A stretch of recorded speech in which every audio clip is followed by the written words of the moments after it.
Good evening. It's a honor to be here with a lot of friends. I know for those of you who haven't seen me before, I probably look like a student at one of the high schools.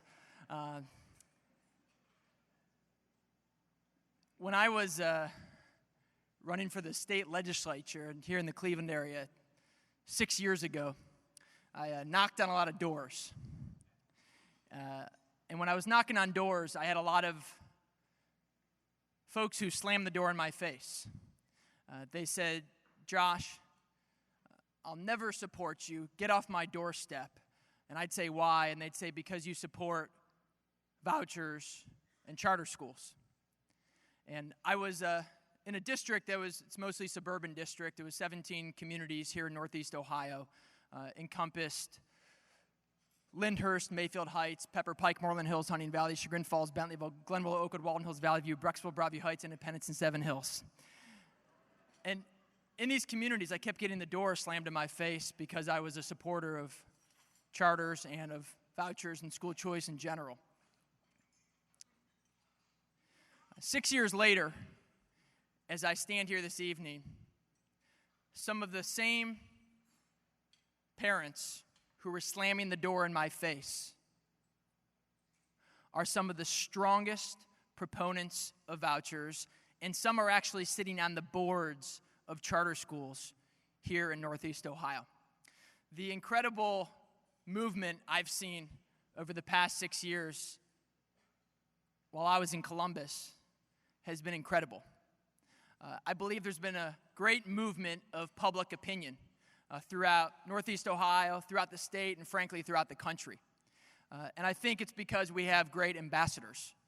These kids who are the beneficiaries of the school choice movement, parents who for academic reasons, safety reasons, discipline reasons, chose to vote with their feet and put their kids in other schools. And also the general community has seen the benefit. And with the unfortunate hyper-partisanship in so much of the political discourse in our country, this is one of those issues that brings together Democrats, Republicans, and independents. And it's one of those issues that I believe can help rejuvenate the economy here in Northeast Ohio and throughout the state. And while I'm proud to stand up here and look down at folks like Bill Batchelder and Matt Huffman and others who are in my political party, I'd be remiss if I didn't mention folks like Nina Turner and others who, in the other party, who had the courage of conviction, who had the backbone, guts, intestinal fortitude, and the ice in their veins to make tough decisions with enormous pressure bearing down. And I'm very proud to stand up here in front of a room of parents, civic leaders, business leaders, community leaders, who over the past many decades have really moved public opinion on this issue and have taken kids who may not have had a shot 15 or 20 years ago to a place where they can not only have a high school diploma, but a college degree or a law degree, a medical degree, what have you. I just want to thank everyone out there, business leaders, civic leaders, moms and dads, and especially the educators who make this possible. I believe when you apply free market principles to the education world, it rises all ships. That when we allow moms and dads to vote with their feet, it makes public schools better, it makes charter schools better, it makes private schools, religious schools better, it makes them all better.